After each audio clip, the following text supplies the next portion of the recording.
Now the Nexon and the Punch are usually what come to mind when you think of Tata Motors these days, but you really shouldn't be overlooking the Altroz if SUVs are still not your thing. Especially now that with this facelift, it's become a lot sharper to look at. There's more features inside. So today, we're getting behind the wheel to drive it and see what it's actually like on the road.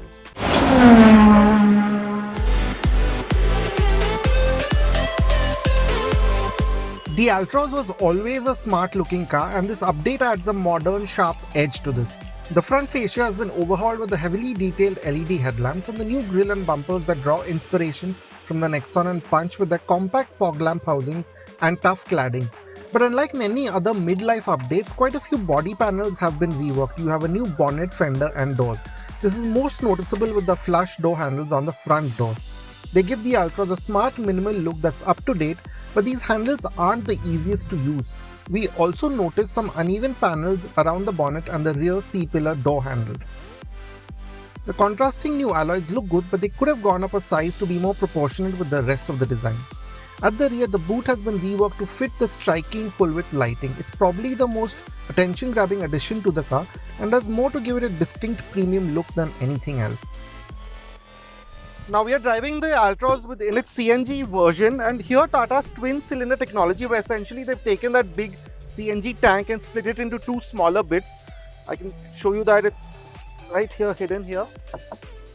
And that really helps because even with the CNG tank, you have 210 liters of boot space. The normal petrol and the diesel have about 345, so yeah, it's still not as good as that. But as you can see, I can still put in a couple of these bags quite easily, so you won't be completely stranded when you are going out of town in your CNG car. Now, just like how the Altroz has been sharpened up a bit on the outside, even on the inside, it feels like a more modern space now, and that's mainly due to this new sort of design here. Now, the basic shape hasn't changed, as you can see from the lower half of the dash, but you have these kind of rich materials here, this more prominent ambient light setup here, and a few new textures and finishes.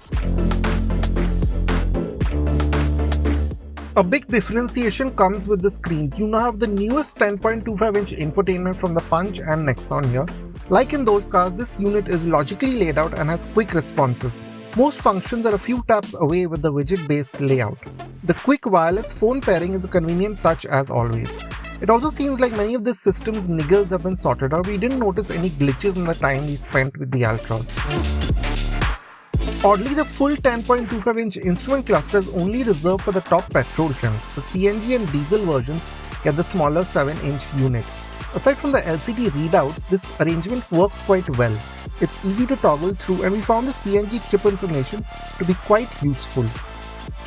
Then while these screens again are quite common now across Tata cars, that same touch panel has now been brought to the Altroz, and again, it's good in the way that you have these toggle switches for your fan speed and your aircon controls, but a lot of important functions, for example the 360-degree camera, the lock, and even the CNG activating button is now here, which is a bit difficult to use on the move. Now some other changes have been made in the center console. You now have a wireless charger here.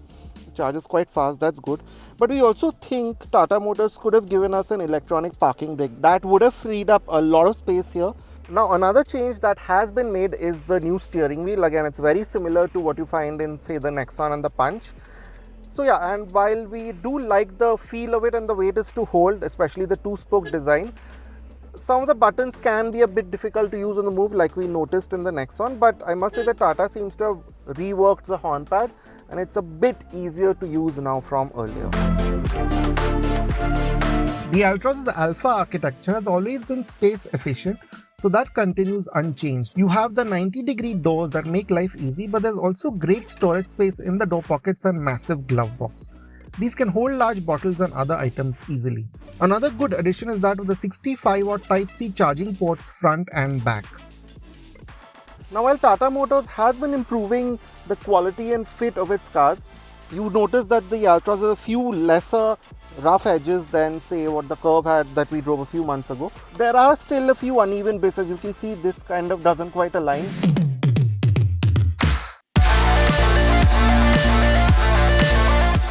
The Altroz now gets quite a few more feature additions. The only thing we really missed was ventilated seats and an auto-dimming rear view mirror. But otherwise, safety is well taken care of. There are 6 airbags and ESP as standard, and the Altroz has been reinforced and tested again for a B&CAP 5-star rating. Now the Altroz has a wheelbase of 2501 mm. That's not changed from earlier. So it still means that this is the most spacious sub 4 meter car that Tata Motors makes, and you really do find yourself in a fairly spacious cabin. As you can see, I have a lot of space to tuck my feet in under the front seat. I have a good deal of knee room, especially since these seats have been scooped out, and headroom for my height is good enough. Someone who is over 6 feet tall, they will have a bit of difficulty. Their head sort of scrapes here and they do sit in a slightly crouched position, but for me, if you're average size, then this is a perfectly usable and spacious feeling cabin. And that's also helped by the fact that it has a nearly flat floor, which is again always a good thing. And Tata Motors has also changed the seat with this update. What you now get, as you can see, are these quite heavy bolsters here. They remind me a bit of the Citroën Basalt, except for the fact that they are fixed, but they have a similar effect. You have quite a good deal of thigh support because of this, again, especially if you're of medium height. And yeah, and the seat back again has this nice firm cushioning. Tata always does its cushioning really well. So I think on longer journeys, this will be quite a comfortable cabin to spend time in.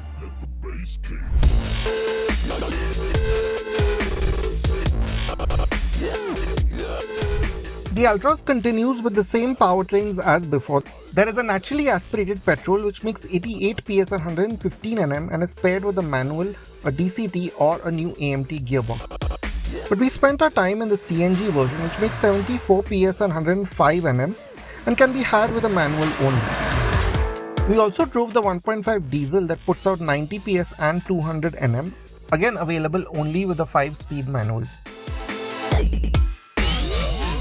Now we are driving the Tata Altroz in its petrol CNG form at first, and I must say that Tata seems to have done some work to improve the NVH levels of this engine. So yeah, while at higher revs you still have that slightly tinny, drony sound which is not very nice, but below 2000 RPM you notice that it's a bit quieter now. But the main difference is that a lot of the vibrations that you felt through the steering wheel, through the pedals, the gear lever, that's been controlled to a good extent. Now in terms of how this car feels on the road, not much has changed. So at slow speeds you do find that it's a bit sluggish. So below 2000 RPM there's really not much that's happening, and so getting off the line is a bit tricky, especially in the CNG mode where you have those reduced outputs. Which means that if you're on an incline at low speeds, you have to be quite careful and give this car a boot full of throttle to sort of get it off the line. But once you are up and running, it's easier. You have that very functional kind of power band where it has that mild kind of push throughout the rev band.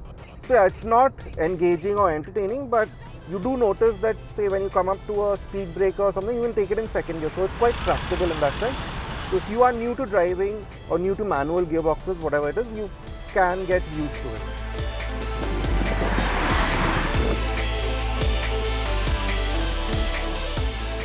The flip side to this is that at higher speeds you have to plan your overtakes. For example, getting to 60 to 100 takes some effort, especially if you're in the CNG mode. Now coming to how this gearbox feels, again it's not very different from earlier. I do think the gear lever is a bit too high for me and the shift quality is decent, but it's not as precise and as crisp as some of the Altroz's rivals. You have to be a bit more careful when you shift quickly. It's the same with the clutch. It's quite light, but I do think that the bite point could have been a bit more progressive.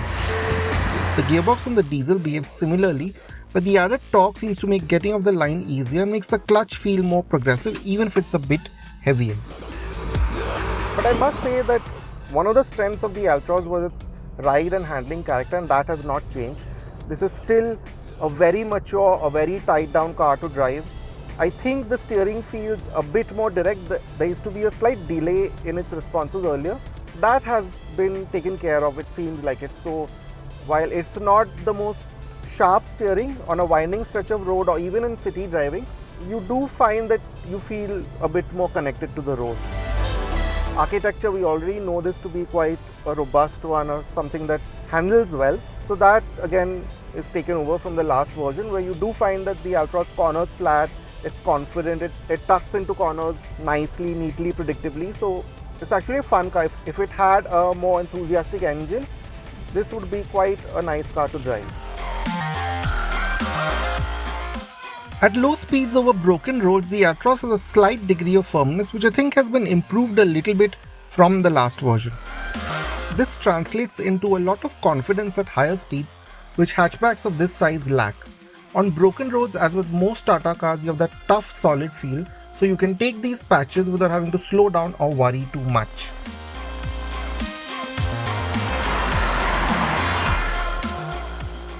We are now driving the diesel Altroz, and immediately this is the better choice, I feel, in terms of outright drivability. Yes, many of you may not choose a diesel because the economics of it maybe don't work anymore for many of you, but just as a car, I think this is the better package for the Altroz, because immediately off the line you have that added degree of peppiness which the petrol lacks, so you can get off the line more confidently, you can pick up speed more confidently, you aren't sort of always noticing what's happening to the engine. And the engine itself, just like the petrol, it has improved in its NVH levels.